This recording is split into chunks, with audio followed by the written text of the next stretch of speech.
فاتحہ۔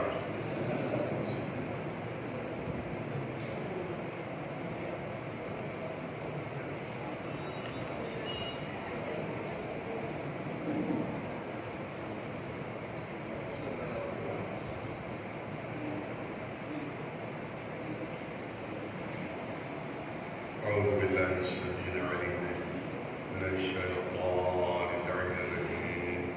بسم الله الرحمن الرحيم.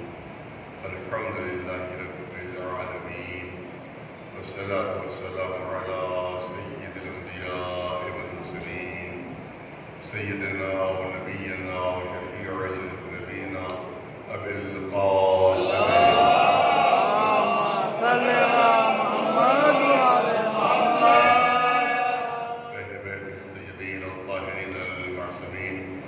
أما بعد، فقال الله سبحانه تبارك وتعالى في كتابه المبين وهو أصدق القائلين: وما محمد إلا رسول صلوات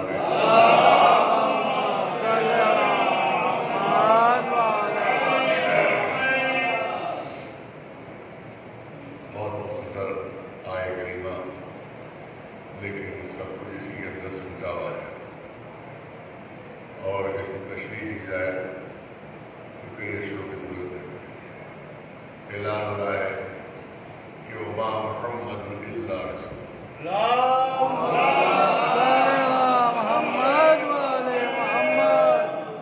یہ محمد صرف اور صرف رسول ہے، صرف اور صرف رسول ہے، یعنی ان کا ہر عمل بحیثیت رسول ہوتا ہے، ان کا ہر کام بحیثیت رسول ہوتا ہے۔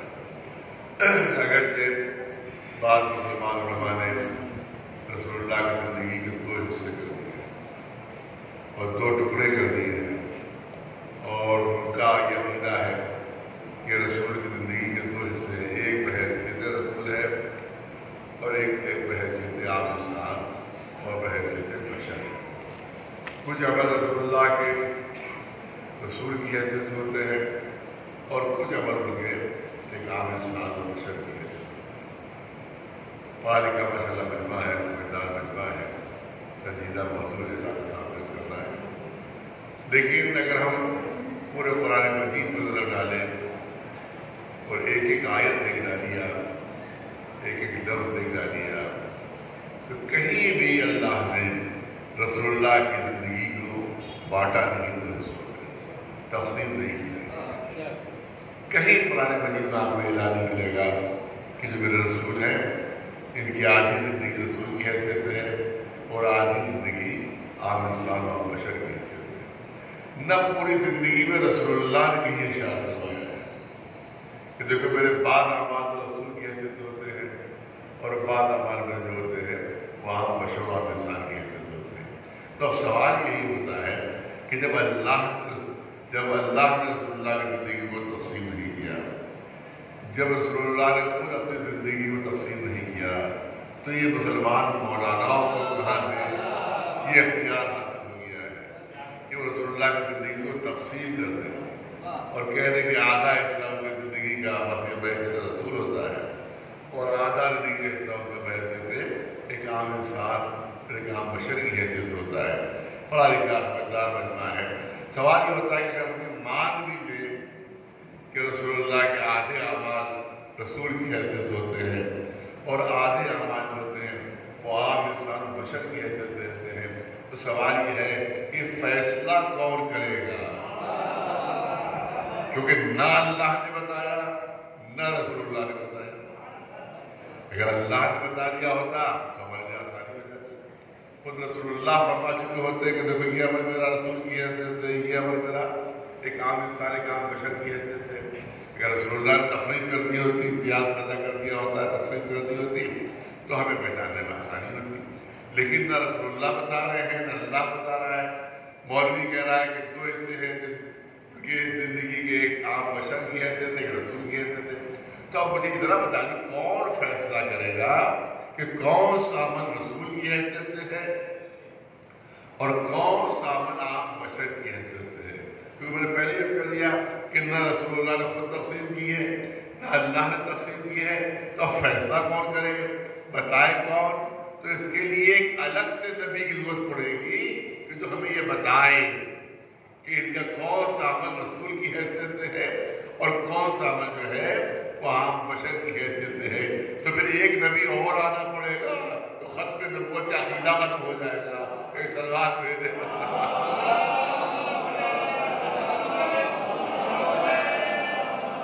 اس کا مطلب یہ ہے کہ کہیں یہ بات درست نہیں، کہیں یہ بات صحیح نہیں کہ رسول اللہ کی زندگی کے دو حصے بلکہ صاف اتنی چھوٹی اور مختصر سی آیت، وہ فیصلہ کن آیت ہے کہ ما محمد الا صرف اور صرف رسول ہے، صرف اور صرف رسول ہے۔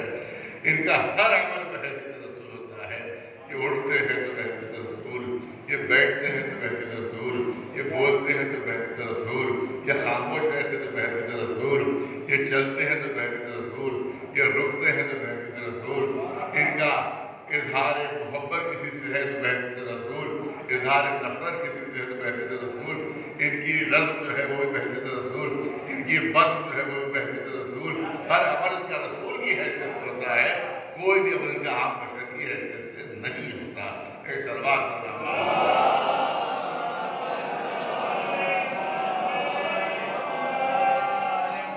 اور ایک اور فیصلہ کن آیت اللہ کے سامنے پیش کر دوں کہ جس سے بات بالکل واضح ہو جائے گی۔ اعلان ہو رہا ہے وَإِمَّا يَأْتِيَنَّكُم مِّنِّي هُدًى فَمَنِ اتَّبَعَ هُدَايَ فَلَا خَوْفٌ عَلَيْهِمْ وَلَا هُمْ يَحْزَنُونَ۔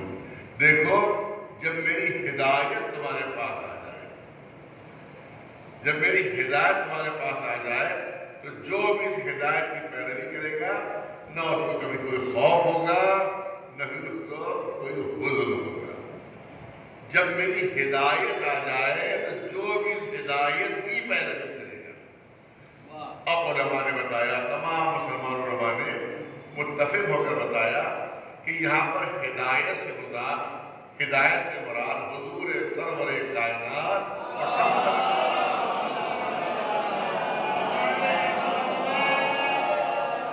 ہدایت کون؟ یعنی خود رسول اللہ۔ تو اب اللہ رسول اللہ کو ہدایت کہہ رہا ہے، جبکہ ہدایت کرنے والے ہیں تو کیا کہا جائے گا؟ ہادی کہا جائے گا۔ لیکن ہادی نہیں کہا گیا بلکہ کہا گیا میں ہدایت بھیج رہا ہوں۔ ہے رسول اللہ، مراد رسول اللہ ہے تو ہادی کہنا چاہیے تھا کہ میں ہدایت کرنے والا بھیج رہا ہوں، میں ہادی بھیج رہا ہوں۔ لیکن ہادی کا لفظ استعمال نہ کرتے ہوئے لازمہ کہ میں ہدایت بھیج رہا ہوں۔ بہت توجہ چاہوں گا، میں نے کہا اقبال لکھا ماشاء اللہ مجمع بازو مجمع، آپ دیکھیں کہ ایسا تو ہم نے کہیں نہیں سنا، یہ بات تو ہم نے کہیں نہیں سنی۔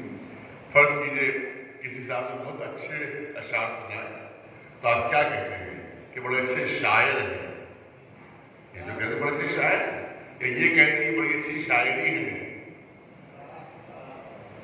میں آپ کو اس طرح سے تعریف کرتے ہیں بڑے اچھے شاعر ہیں، یہ تو نہیں کہتے آپ بڑی اچھی شاعری ہے۔ یہ لوگ کہیں بھائی تو لوگوں کی تو پانی سمجھ نہیں آ جاتے۔ کوئی صاحب بڑے اچھی تقریر کرتے ہیں، بہت اچھی تقریر کرتے ہیں تو آپ کیا کہیں گے؟ بہت اچھے مقرر ہیں۔ یہ تھوڑی کہیں گے یہ بڑی اچھی تقریر ہے، یہ بڑی اچھی تقریر ہے، نہیں یہ نہیں کہیں گے، لوگ ہنسیں گے جو آپ کہیں گے یہ کہیے بہت اچھے مقرر ہیں۔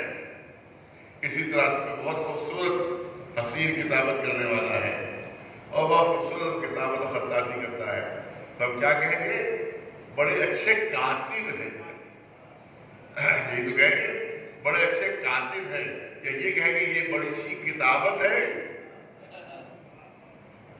بتائیے دو چار والی گفتگو ہے، لمبا چوڑا فلسفہ نہیں ہے، کوئی بہت گہری منزل نہیں ہے جو میں آپ کے سامنے عرض کر رہا ہوں۔ تو ہم اگر کوئی مقرر ہوگا تقریر کرنے والا تو ہم یہ کہیں گے کہ بڑا اچھا مقرر ہے، یعنی کہیں گے کہ بڑی اچھی تقریر ہے۔ کوئی شاعر ہے تو ہم یہ کہیں گے کہ بڑے اچھے شاعر ہیں، یہ کہیں گے کہ یہ بڑی اچھی شاعری ہے۔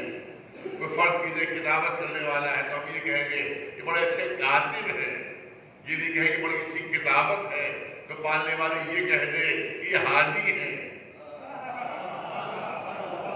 یہ کہتے کہ ہادی ہے، مگر تو یہ نہیں کہہ رہا کہ یہ ہادی ہے بلکہ تو ارشاد فرما رہا ہے یہ ہدایت ہے، یہ ہدایت ہے۔ توجہ کرنا چاہتا ہوں، آپ دیکھیں فرق کیا ہوا، شاعر بڑے اچھے اچھے شاعر، تو کیا مجھے یہ بتائیے کیا جو شاعر ہوتا ہے ہر وقت شاعری ہی کیا کرتا ہے؟ وہ دنیا کو کوئی کام نہیں، دن شاعری، رات شاعری، کھاتے پیتے شاعری، سوتے شاعری، بات کرتے شاعری نہیں۔ فرض کریں بہت سے شعراء ایسے ہیں کہ جو کسی دفتر میں کام کرتے ہیں، تو جب دفتر میں کام کرتے ہیں تو معلوم ہے کہ وہ وہاں پڑھتا دفتر ہی کام کر رہے ہیں، جب گھر میں آئے فرصت ہوئی کچھ موڈ بنا ان کا تب انہوں نے شاعری شروع کر دی۔ تو اس کا مطلب ہے کبھی شاعری کرتے ہیں کبھی شاعری نہیں کرتے۔ کوئی مقرر کہ ہر وقت تقریر ہی کرتا رہتا ہے، ہر وقت تقریر کرتا رہتا ہے؟ نہیں، ہر وقت نہیں کرتا ہے، کبھی تقریر کرتا ہے کبھی خاموش بیٹھا ہوتا ہے۔ وہ تقریر نہیں کرتا ہے، خاموش بیٹھا ہوا، یہ تھوڑی کی بار بس زبان کی چلی جا رہی ہے، کبھی رکی نہیں زبان کی آئے تک نہیں، کبھی تقریر کرتا ہے اور کبھی تقریر نہیں کرتا۔ کاتب کہ ہر وقت کتابت ہی کرتا رہتا ہے؟ نہیں، کبھی کتابت کرتا ہے اور فرض کی کبھی کھانا کھا رہا ہے تو قلم دوات اور کاغذ الگ رکھا ہوا ہے، سو رہا ہے تو سب الگ رکھا ہوا ہے، اب مانو کتابت نہیں کر رہا ہے، کتابت نہیں کر رہا ہے۔ اس کا مطلب یہ ہے بہت توجہ کہ شاعر کبھی شاعری کرتا ہے کبھی شاعری نہیں کرتا ہے۔ اسی طرح سے مقرر کبھی تقریر کرتا ہے کبھی تقریر نہیں کرتا ہے۔ کاتب کبھی کتابت کرتا ہے اور کبھی کتابت نہیں کرتا ہے۔ تو اگر حاجی کہاں ہوتا تو مطلب یہ ہوتا کہ کبھی ہدایت کرتے ہیں اور کبھی ہدایت نہیں کرتے ہیں، کبھی ہدایت کرتے ہیں کبھی ہدایت نہیں کرتے ہیں۔ اس لیے حاجی نہیں کہا ہے، ہدایت ہے، یعنی ہر عمل ہدایت ہے۔ جاگے تو ہدایت، سوئے تو ہدایت، چلے تو ہدایت، رکے تو ہدایت، اٹھے تو ہدایت، بیٹھے تو ہدایت، کسی کو پلنگ سے اٹھائے تو ہدایت، کسی کے لیے پلنگ میں اٹھ رہے ہو تو یہ ہدایت، ہر عمل ہدایت ہی ہدایت ہے۔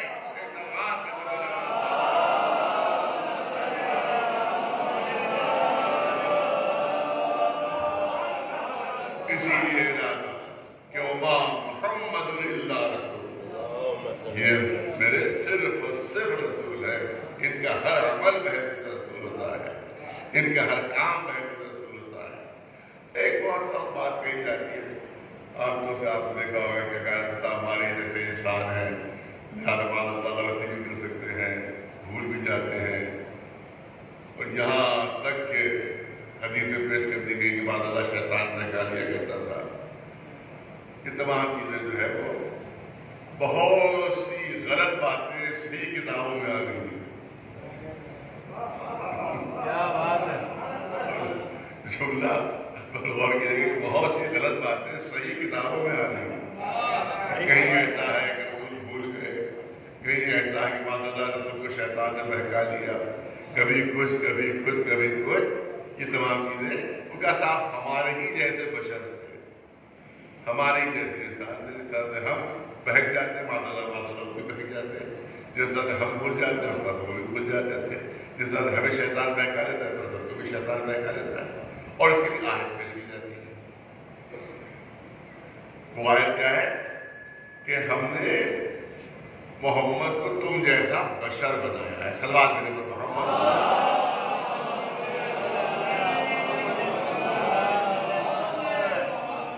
انما انا بشر مثلکم، بات جو ہے وہ بہت تھوڑا سا ٹیڑھی بات ہے، میں اس کو سیدھا کرنا ہے اور بات کا حل پیش کرنا ہے۔ انما انا بشر، کہ رسول کہہ دیجیے، رسول سے کہلوایا جا رہا ہے، اللہ کہتا ہے قل انما انا بشر مثلکم، میں تمہاری طرح کے بشر ہوں، میں تمہاری طرح کے انسان ہوں۔ اب جو لوگ کہتے ہیں کہ رسول ہمارے جیسے، وہ یہی آیت کریمہ پیش کرتے ہیں کہ جب رسول سے خود اللہ کہلوا رہا ہے کہ رسول کہہ دیجئے کہ میں تمہاری ہی طرح کا ایک بشر ہوں، تو اگر ہم ان کو اپنا جیسا کہتے ہیں تو آپ اعتراض کر رہے ہیں؟ بات بہت سخت ہے، بہت توجہ چاہو گے آپ حضرات کی، اور اس بات کو یاد ہمارے بچے جوان کر لیں گے، کبھی کوئی بات سامنے آ گئی ہے یا ایک کلمہ پیش کی جائے تو ان کے بعد جواب محفوظ رہے۔ تو ساتھ اللہ خود کہہ رہا قل انما انا بشر مثلکم، میں تمہاری طرح کا ایک بشر ہوں، میں تمہاری طرح کا ایک انسان ہوں۔ تو جب اللہ رسول سے کہلوا رہا ہے کہ تمہاری طرح کا بشر ہو، تو ہم جب کہہ رہے ہیں کہ ہماری جیسے، تو آپ بگڑنے لگتے ہیں، آپ خفا ہونے لگتے ہیں کہ آپ تو رسول کی توہین کر رہے ہیں اور آپ تو رسول اللہ کی انسلٹ کر رہے ہیں کہ ہماری جیسے، وہ تو اللہ کہلوا رہا ہے قرآن میں۔ بہت توجہ، نہیں پوری توجہ ہے، پڑھا لکھا بننا ہے۔ دیکھیے ارسطو نے انسان کی ڈیفینیشن بیان کی ہے، انسان کی تعریف بیان کی ہے، الانسان حیوان، الانسان حیوان، انسان جو ہے وہ حیوان ہے۔ اب یہ ارسطو نے ڈیفینیشن بیان کی انسان کی کہ انسان جو ہے وہ حیوان ہے۔ تو حیوان تو بکری بھی ہے، حیوان تو بلی بھی ہے، حیوان تو گھوڑا بھی ہے، حیوان تو خچر بھی ہے، اور اس کے علاوہ بھی آپ نام لے سکتے ہیں کہ وہ بھی حیوان کی فہرست میں ہے۔ پرندوں میں کتنے نام آتے ہیں جو رات کے جاگنے کے عادی ہوتے ہیں، معلوم وہ بھی حیوان ہے۔ تو اس کا مطلب یہ ہے کہ جب ارسطو نے کہا کہ انسان جو ہے وہ حیوان ہے، انسان حیوان ہے، تو اس کا مطلب ہے کہ پھر اب ہم میں اور گھوڑے میں کوئی فرق نہیں رہا، پھر ہم میں اور اونٹ میں کوئی فرق نہیں رہا، پھر ہم میں اور گائے بھینس میں کوئی فرق نہیں رہا، پھر ہم میں اور جو لمبے کانوں والے جانور ہے اس میں کوئی فرق نہیں رہا، اور جو راتوں کو جاگنے والا پرندہ اس میں بھی ہم میں کوئی فرق نہیں رہا، کیونکہ ارسطو نے کہا ہے، ارسطاٹل نے کہا ہے، سب سے بڑے فلسفی نے کہا ہے کہ انسان و حیوان، انسان حیوان ہے۔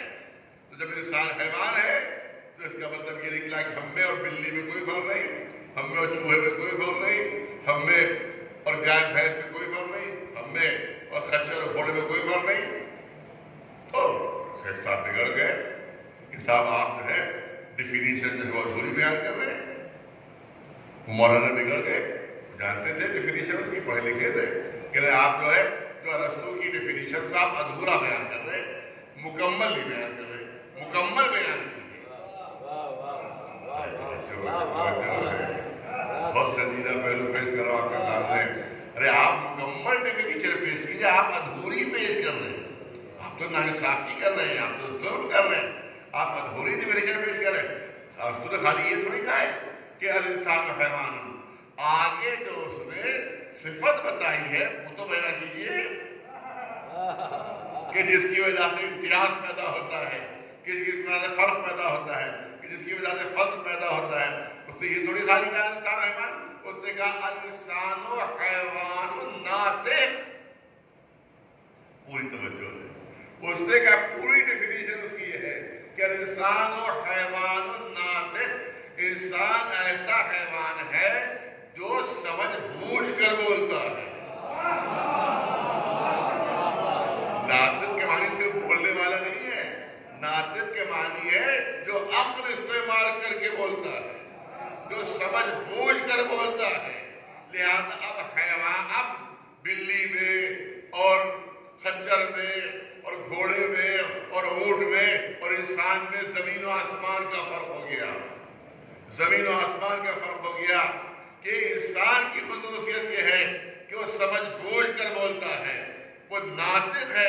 تو آپ نے ناطق کا لفظ چھوڑ ہی دیا، آپ نے ناطق کا لفظ چھوڑ ہی دیا کہ جس کی وجہ سے عام جانوروں میں انسانوں میں زمین و آسمان کا فرق ہو جاتا ہے کہ وہ ایک تو بولتے نہیں ہیں، اور اگر کچھ بولیں گے بھی تو آپ استعمال نہیں کریں گے، اس میں سمجھ بوجھ کر نہیں بولیں گے۔ جیسے طوطا بولتا ہے کہ اس کو جو رٹا دیجیے وہ بولتا رہتا ہے، سمجھ کر نہیں بولتا ہے، عقل استعمال نہیں کرتا ہے، اس کے بعد عقل نہیں استعمال کرے۔ لہذا یہاں کے اوپر جو امتیاز تھا وہ تو آپ نے بیان ہی نہیں کیا جو فرض بیان کی تھی وہ تو آپ نے بیان ہی نہیں کی. تو میں کہوں گا کہ اگر میں نے ادھوری ڈیفینیشن بیان کی تو آپ بھی تو آدھی آیت پڑھ رہے ہیں. آپ بھی تو آدھی آیت پڑھ رہے ہیں, آپ بھی تو ادھوری آیت پڑھ رہے ہیں. ارے خالی صحیح تھوڑی ہے کہ انما انا بشر مثلکم, آگے بھی تو پڑھیے کہ آگے اللہ نے کیا اعلان کیا ہے. یوحی الیہ, میں ایسا بشر ہوں جس پر اللہ وحی نازل کرتا ہے, جس پر وحی نازل ہوتی ہے. جب وحی کی شرط لگ گئی, وحی کی صفت سامنے آ گئی, کمال سامنے آ گیا, تو عام انسانوں میں اور نبی میں زمین و آسمان کا فرق ہو جائے گا. ایک سلوات میں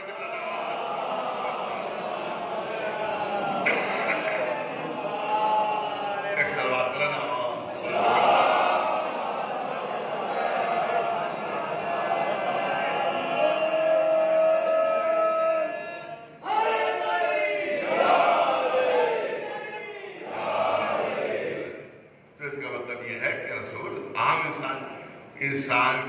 انسانیت کے کور میں بھیجا گیا, بشر کی حیثیت سے بھیجا گیا, ورنہ وہ عام بشر جیسے نہیں ہیں بلکہ نور ہیں. جس طرح سے یہ تار ہے, یہ تار سے اسپیکر چل رہا ہے, یہ تار ہے, اس کے اندر بجلی دوڑ رہی ہے, اس کے اندر بجلی دوڑ رہی ہے. میں نے اس کو چھو لیا, کچھ بھی نہیں ہوا, لیکن اگر یہ کور اتر جائے, اگر یہ کور اتر جائے, اس کے بعد چھو, اس کے بعد ٹچ کرو, تو ممبر سے نیچے ہوں گا میں. ادھر میں نے ٹچ کیا, ادھر ممبر سے دھڑا سے نیچے, کیونکہ اس کو اسی وقت میں ٹچ کر سکتا ہوں جب اس کے اوپر کور آ جائے. جب اس پر کور آ جائے تو اگر رسول اللہ کو بشریت کا کور نہ پہنایا جاتا,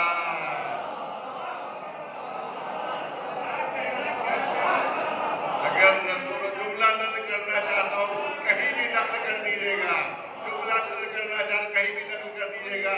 اگر رسول اللہ اپنی نورانی حیثیت سے تشریف لائے ہوتے اور بشریت کا کور نہ چڑھا ہوتا تو مدینہ اصحاب کا قبرستان بن جاتا.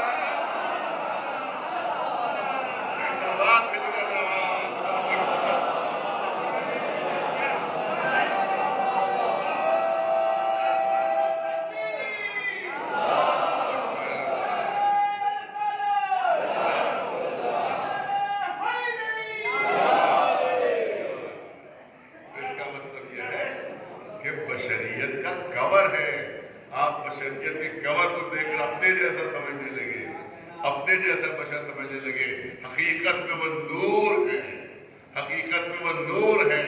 کیونکہ شہادت کی رضا سے مناسب جملے کرنا چاہتا ہوں, اور لیکن کوئی کہہ سکتا ہے کہ چلیے ہم نے نور بھی مان لیا, مگر بہت توجہ ہے. میں پہلی مرتبہ یہ چیز یہاں پر نو میں پیش کر رہا ہوں, میں توجہ چاہوں گا آپ حضرات کی کہ چلیے ہم نے نور مان لیا, مگر اس سے کوئی فضیلت نہیں پیدا ہوگی, اس سے بھی کوئی شرف پیدا نہیں ہوا.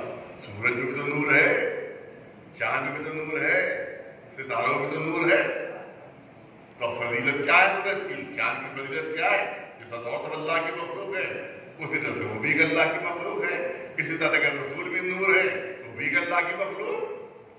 فضیلت کیا پیدا ہوئی, شرف کیا پیدا ہوا, امتیاز کیا پیدا ہوا؟ پہلی بات تو میں ثابت کروں کہ نور کیسے ہے. آپ کہیں گے تو کہہ دیا, دلیل تو دو کی کہ نور کیسے ہے. دیکھیے, آپ دیکھیں جب معراج کی منزلوں پر رسول تشریف لے گئے تو تمام روایتیں شیعہ سنی دونوں ہیں کہ اتنی تیز رفتاری سے رسول اللہ معراج کی منزلوں پر گئے تھے کہ کعبہ پر سنتنا کی منزلوں پر گئے اور واپس آ گئے تو زنجیر ہل رہی تھی, بستر اسی طرح سے گرم تھا, تھوڑی بلندی پر وضو فرمایا تھا. جب واپس آئے ہیں تو وضو کا پانی زمین تک نہیں پہنچا تھا.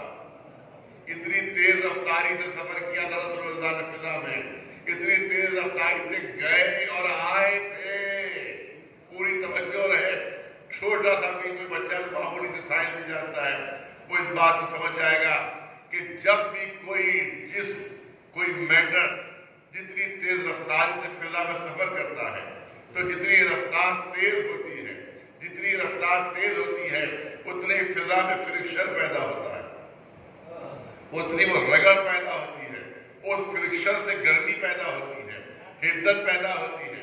اسی وجہ سے جو راکٹ خلاؤں میں بھیجے جاتے ہیں جس کی اسپیڈ جو 40-50 ہزار میل فی گھنٹے ہوتی ہے، 40-50 ہزار میل فی گھنٹے کی رفتار ہوتی ہے، اگر یہ اسی لوہے سے بنایا جائے کہ جس لوہے سے لاؤڈ اسپیکر بنا ہے، اسی لوہے سے بنایا جائے تو جب 50,000 میل فی گھنٹے کی رفتار سے سفر کریں گے تو اس سے جو فرکشن پیدا ہوگا اور اس سے جو گرمی پیدا ہوگی تو یہ عام لوہا جل کر راکھ ہو جائے گا۔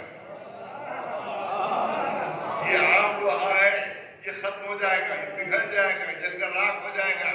لہذا مخصوص دھاتیں استعمال کی جاتی ہیں کہ جن سے وہ راکٹ بنائے جاتے ہیں تاکہ جب تیز رفتاری سے وہ فضا میں سفر کرے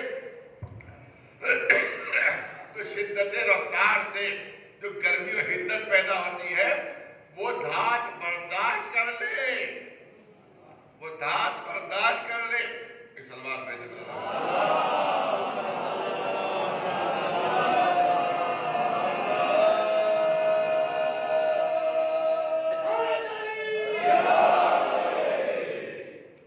اگر اسی معمولی لوہے سے وہ راکٹ بن جائے تو جب 50,000 میل فی گھنٹے کی رفتار سے اس اسپیڈ سے وہ راکٹ چلے گا تو اس سے فرکشن جو پیدا ہوگا اور اس سے جو حدت و گرمی پیدا ہوگی اس سے یہ عام لوہا پگھل جائے گا، جل کر راکھ ہو جائے گا۔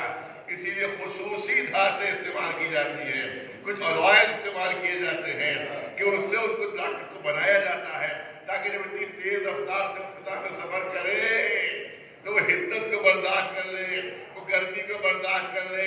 اتنی تیز رفتاری سے رسول گئے اور واپس آئے، گئے اور واپس آئے۔ جملہ یاد رکھیے، گئے اور واپس آئے۔ اگر خاک سے بنے ہوتے تو جل کر خاک ہو جاتے، کیونکہ نور ہے اس کے تیز رفتاری کا برداشت کرنے۔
لیکن جب یہ مصنوعی نور بھی جب مرکز سے چلتا ہے تو ایک ہوتا ہے، جب یہ مرکز سے چلتا ہے تو ایک ہوتا ہے، اور ہم تک پہنچتے پہنچتے دو تاروں میں تقسیم ہوتا ہے۔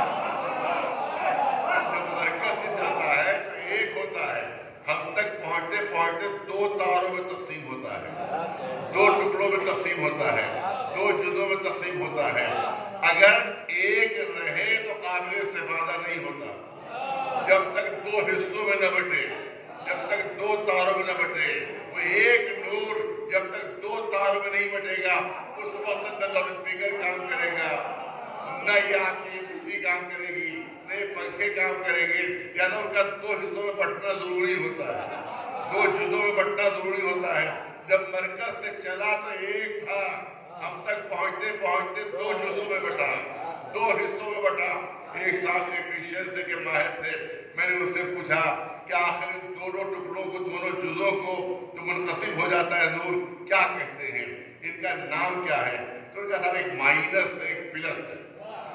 تو میں نے کہا بھیا میری سمجھ میں نہیں آ رہا، ٹیکنیکل آپ بہت بول رہے ہیں، اور سہل کر کے بتائیے، کیونکہ ایک پازیٹیو ہے، ایک نگیٹو ہے۔ میں نے کہا اب بھی ہماری سمجھ میں نہیں آیا، ابھی تک سمجھ میں نہیں آیا، آپ بہت ٹیکنیکل بول رہے ہیں، تو اور سہل کر کے بتائیے۔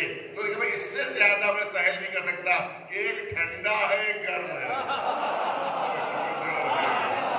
اس سے زیادہ میں سہل نہیں کر سکتا کہ ایک ٹھنڈا ہے ایک گرم ہے۔ اس کا مطلب یہ مصنوعی نور جب مرکز سے چلتا ہے تو ایک ٹھنڈا ہوتا ہے ایک گرم ہوتا ہے۔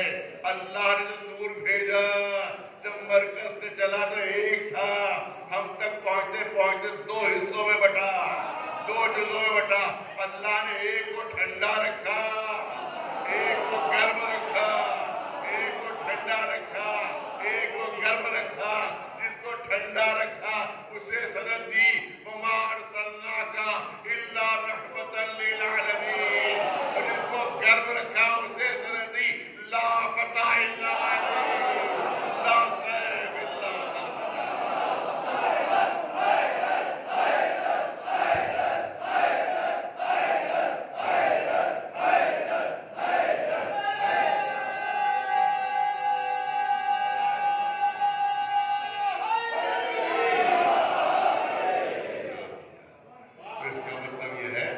کہ سب نورانی مخلوقات ہوئی ہیں، نور سے ان کی خلقت ہوئی ہے، خاک سے نہیں ہوئی ہے، ہمارے جیسے نہیں ہے، بلکہ اللہ نے ان کو نور کا نور سے خلق کیا اور اپنے نور سے خلق کیا، لیکن بشریت کا کور پہنا کر بھیجا تاکہ ہمارے لیے نمونے عمل بن سکے۔ سلوات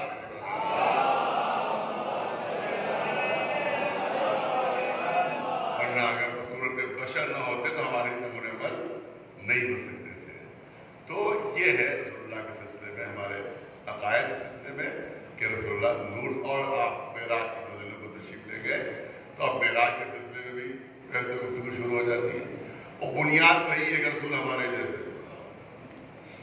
جہاں پر بھی عقیدہ بگڑا ہے اس کی بنیاد وہی ہے کہ رسول ہمارے جیسے ہیں۔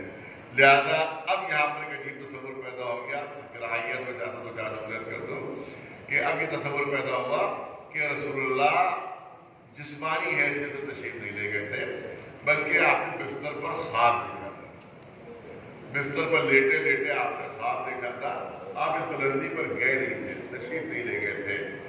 تو میں کرنا چاہتا ہوں کہ آپ کہہ رہے ہیں کہ معراج کی بلندیوں پر رسول گئے نہیں تھے، معراج کی بلندیوں پر رسول گئے نہیں تھے، بلکہ خواب دیکھا تھا کہ میں بلندی پر جا رہا ہوں۔ رسول گئے نہیں تھے بلکہ بلندی کا خواب دیکھا تھا۔ میں توجہ چاہوں گا، یہ ہم جیسے پست لوگ ہیں جو بلندیوں کے خواب دیکھا کرتے ہیں، یہ ہم جیسے معمولی لوگ ہیں جو بلندیوں کے خواب دیکھا کرتے ہیں، اور جو خود بلند ہوتے ہیں وہ بلندیوں کے خواب نہیں دیکھا کرتے۔ پوری توجہ رہے، چلیے ہم مان بھی لیں کہ معاذ اللہ رسول ہمارے جیسے تھے، ہم نہیں جا سکتے تو وہ بھی نہیں جا سکتے۔ تو یہ بتائیے قرآن یہ کب کہہ رہا ہے کہ رسول خود جا رہے ہیں؟ قرآن اعلان کر رہا ہے کہ سبحان الذی اسری بعبدہ لیلا من المسجد الحرام الى المسجد الاقصى الذی بارکنا حولہ لنریہ من آیاتنا انہ هو السمیع البصیر۔ ارے پاک ہے وہ پروردگار جو راتوں رات اپنے بندے کو لے کر جا رہا ہے۔ ارے یہ کب کہہ رہا ہے کہ خود جا رہے ہیں؟ اعلان ہو رہا ہے کہ میں لے کر جا رہا ہوں۔ تو اگر رسول کی قوت پر بھروسہ نہیں ہے تو کیا اللہ کی قدرت پر بھی بھروسہ نہیں ہے؟ ایک سب بات رضا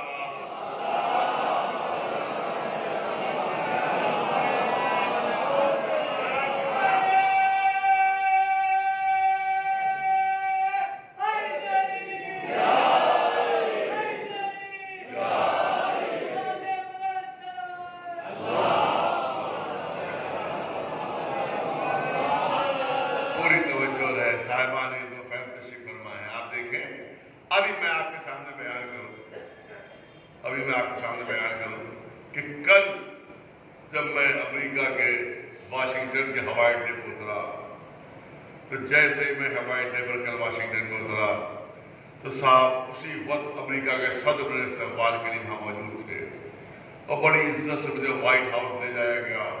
آج جب میں وائٹ ہاؤس پہنچا تو وہاں میں نے دیکھا تمام سربراہان حکومت وہاں موجود ہیں. زبردست دعوت ہو رہی ہے اور مجھے بڑا اعزاز وہاں پہنچا گیا. واشنگٹن میں کل جب میں پہنچا واشنگٹن وائٹ ہاؤس میں پہنچا ایک صاحب یہاں لکھنؤئی کے موجود تھے. کہہ رہے صاحب کا مطلب ممبر پر تو جھوٹ نہ بولیے. ارے ممبر پر تو جھوٹ نہ بولیے. آپ کل واشنگٹن کہاں چلے گئے؟ کل تو میں نے آپ کو نخاس میں دیکھا تھا آپ پرانی چیزیں خرید رہے تھے. کل آپ نخاس میں پرانا مال خرید رہے تھے. میں کہا آپ واشنگٹن گئے وہاں آپ کا صدر امریکہ نے سوال کیا وائٹ ہاؤس آپ کو لے گیا. میں کب گئے؟ کل تو نخاس میں ٹہل رہے تھے. میں کہوں میں نے خواب دیکھا ہے. میں نے خواب دیکھا ہے. تو ہر ایک ہنس دے گا ہر ایک کہا لگائے گا کہ ارے خواب دیکھا ہے اور ممبر سے فخریہ بیان کر رہے ہیں. خواب دیکھا ہے اور ممبر سے فخریہ بیان کر رہے ہیں. اس کا مطلب یہ ہے کہ مجھ جیسا معمولی آدمی بھی کسی خواب کو فخریہ نہیں بیان کر سکتا. اگر رسول نے خواب دیکھا ہوتا تو قرآن میں اللہ فخریہ نہ بیان کر رہا ہوتا کہ پاک ہے وہ پروردگار جو اپنے بندے کو لے کر جا رہا ہے. صلوات بھیجے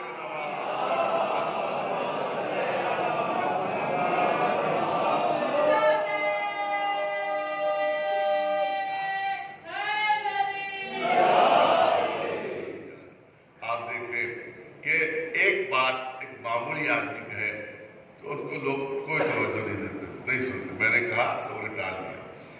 لیکن وہی بات فرض کیجیے اگر کوئی بہت بڑا عالم کہے تو ہر ایک توجہ سے سنے گا کہ اتنا بڑا عالمی بات کہہ رہا ہے کہ نہ ہم ہے. اگر وہی بات مرجع وقت کہے تو پوری دنیا سنے گی کہ صاحب مرجع وقت میں بات کہی ہے. اگر وہی بات عالم دورہ فرما رہے ہو تو ہر ایک توجہ کرے گا کہ معمولی بات نہیں ہو سکتی ہے. ایک عالم دورہ جو ہے وہ کہہ رہا ہے تو یہ تو دیکھیے کہ معراج بیان کون کر رہا ہے. وہ قادر مطلق بیان کر رہا ہے جو ہر شے کو قدرت رکھتا ہے. مثال پیش کر دوں تاکہ چھوٹے بچے بھی سمجھ جائیں اور بات واضح ہو جائے. میں کہوں کہ دیکھیے ابھی جو میں گاڑی سے آ رہا تھا یہاں ہلدور کے لیے تو میں نے ایک عجیب منظر دیکھا کہ ایک ہاتھی ہے جو گھومتا چلا جا رہا ہے. ایک ہاتھی گھومتا چلا جا رہا ہے. میں نے دیکھا کہ چھوٹی سی چڑیا آئی جس کے پنجوں میں ایک ننھی سی کنکری دبی ہوئی تھی.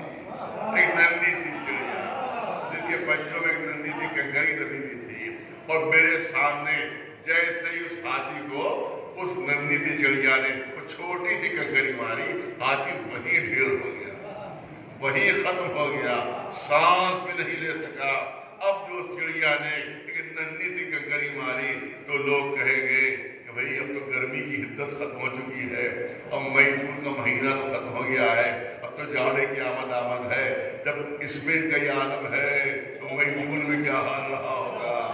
بھلا کہ ننھی سی چڑیا جس کے پنجوں میں بہت توجہ جس کے پنجوں میں ایک ننھی سی کنکری دبی ہو اور کہاں ہاتھی بھلا ممکن ہے ایک ننھی سی چڑیا کنکری مارے اور ہاتھی مر جائے ختم ہو جائے. میں اگر بیان کروں تو دماغ پر شبہ ہوگا کہ دماغ چل گیا ہے. لیکن اگر قرآن میں اللہ بیان کر رہا ہو اعلان ہو رہا ہو اے رسول آپ نے کیا نہیں دیکھا کہ چھوٹی چھوٹی ابابیلیں جن کے پنجوں میں چھوٹی چھوٹی کنکریاں دبی ہوئی اب جو ہاتھیوں کے لشکر پر ان ابابیلوں نے چھوٹی چھوٹی کنکریاں ماری تو قرآن کہہ رہا ہے پورا لشکر چبایا ہوا پھوسا بن گیا ہے. کسی مسلمان میں ہمت کے شک کرے ہے جرت کے شک کرے ادھر شک کیا ادھر اسلام گیا ادھر اسلام ختم ہوا. تو یہ تو دیکھو کہ معراج بیان کون کر رہا ہے وہ قادر مطلق اللہ بیان کر رہا ہے جو ہر شے پر قدرت رکھتا ہے. ایک صلوات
کہ ابھی تو میں نے یہ کہا کہ صاحب ایک ہاتھی آ رہا تھا اور گندی سی چڑیا نے اس کے اوپر کنکری ماری تو ہاتھی وہیں ڈھیر ہو گیا. لوگ دماغ پر شک کرنے لگے کہ لگتا ہے گرمی کا اثر ہو گیا ہے. اور ابھی پھر میں دعویٰ کروں کہ صاحب مجھ میں اتنی طاقت ہے, اتنی قوت ہے, اتنی صلاحیت ہے کہ جس ملک سے آپ جو چیز منگوانا چاہیں میں اشارہ کروں گا اور سامنے آ جائے گی. اگر ایران کے مخصوص کھانے وہ منگوانا چاہیں ابھی اشارہ ہوگا, یہاں دسترخوان لگ جائے گا اور سارے ایرانی کھانے اس کے اوپر رکھے ہوں گے.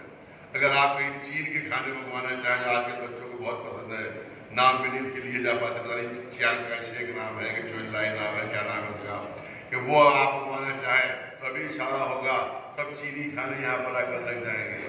امریکہ سے کچھ منگوانا چاہیں تو ابھی اشارہ ہوگا اور فوراً سارا امریکہ سے سامان آ جائے گا. لوگ کہیں گے کہ مولانا کی طبیعت ٹھیک نہیں ہے, ان کو کہیں بھرتی کروایا جائے, ان کو علاج کی ضرورت ہے, پوری توجہ رہے. اگر میں یہ دعویٰ کروں تو ہر ایک یقیناً دماغ پر شک کرے گا, لیکن اگر قرآن منظر کشی کر رہا ہو, قرآن منظر کشی کر رہا ہو, جناب سلیمان پیغمبر کا دربار سجا ہوا ہے. جناب سلیمان پیغمبر کا دربار سجا ہوا ہے. دیکھا ایک جگہ پہ دھوپ آ رہی ہے, ہلکی سی دھوپ آ رہی ہے. اب جو سر اٹھا کے دیکھا تو ایک جگہ خالی ہے. کون غائب ہے؟ ہدہد نہیں ہے, ہدہد نہیں ہے. سخت لہجہ اختیار کیا آئے گا تو سخت سزا دوں گا, سخت سزا دوں گا. ہدہد بڑا چالاک تھا, آتے ہی اس سے پہلے جناب سلیمان پیغمبر اپنے غصے کا اظہار کرے فوراً پورا واقعہ بیان کرنا شروع کر دیا. ارے غصہ نہ کیجیے گا کہ وہاں سے آ رہا ہوں, میں ملک سبا سے آ رہا ہوں جہاں بلقیس نام کی ایک ملکہ ہے اور جہاں سورج کی پرستش ہوتی ہے. یہ صفت ہے, یہ صفت ہے, یہ صفت ہے. اتنا شوق پیدا کر دیا جناب سلیمان کے دل میں کہ اسی وقت جناب سلیمان پیغمبر نے اعلان کیا کہ کون ہے کہ جو تخت بلقیس لے آئے, کون ہے جو تخت بلقیس لے آئے. قال عفریت من الجن انا آتیک بہی قبل ان تقوم من مقامک. ایک بہت بھیانک جن نے, ایک بہت بڑے جن نے کہا, کیونکہ جنوں پر بھی حکومت تھی, دیووں پر بھی حکومت تھی, کہ میں تخت بلقیس لے آؤں گا قبل اس کے کہ آپ کا دربار برخاست ہو, قبل اس کے کہ آپ کا دربار برخاست ہو. مگر جناب سلیمان نے اس کی طرف کوئی توجہ نہیں دی. اس کا مطلب ہے کہ اتنی تاخیر برداشت نہیں تھی, اتنی دیر برداشت نہیں تھی. اب قرآن اعلان کر رہا ہے کہ قال الذی عنده علم من الکتاب. اب ایک شخصیت بلند ہوتی ہے, قرآن کہہ رہا ہے کہ ہم نے ان کو کتاب کے تھوڑے علم سے بھی بہت تھوڑا علم دیا تھا. ارے صاحبان فہم ذوق تشریف فرما ہے. اب قرآن مجید میں نام نہیں ہے مگر روایت میں نام ہے کہ جناب آصف بن برقیہ تھے جو جناب سلیمان پیغمبر کے جانشین وسیع خلیفہ اور داماد تھے. انہی نے اٹھ کے یہ اعلان کیا تھا کہ انا آتیک بہی قبل ان یرتد الیک طرفک. ارے قبل اس کے کہ آپ کی پلک جھپکے تخت بلقیس آ جائے گا. بات مکمل نہیں ہوئی تھی, سامنے تخت بلقیس موجود تھا, سامنے تخت بلقیس موجود تھا. اچھا یہ نہیں کہا تھا کہ میں اشارہ کروں گا تخت بلقیس آ جائے گا, یہ نہیں ہے. انا آتی کا بہی کے معنی یہ ہے کہ میں ملک سبا جاؤں گا, تخت بلقیس اٹھاؤں گا, لے کر آ جاؤں گا. پلک بھی جھپکنے نہیں پائے گی, پلک بھی جھپکنے نہیں پائے گی. اور قرآن اعلان کر رہا ہے کہ قال الذی عنده علم من الکتاب. ہم نے ان کو کتاب کے تھوڑے میں سے بھی کچھ بہت تھوڑا سا علم دے دیا تھا. مثال سے بات واضح ہوگی. کوئی گوڈاؤن ہے جس میں 1000 من گیہوں ہے, کسی گوڈاؤن میں 1000 من گیہوں ہے. میں نے اس سے ایک مٹھی گیہوں لے لیا تو ایک مٹھی گیہوں جو ہے یہ اس 1000 من کے مقابلے میں بہت کم ہے. اس 1000 من کے مقابلے میں یہ ایک مٹھی بھر جو گیہوں ہے یہ بہت کم ہے. میں نے اس مٹھی گیہوں سے ایک گیہوں نکال کر کسی کو دے دیا. ارے توجہ رہے, اس مٹھی میں جو گیہوں بھرے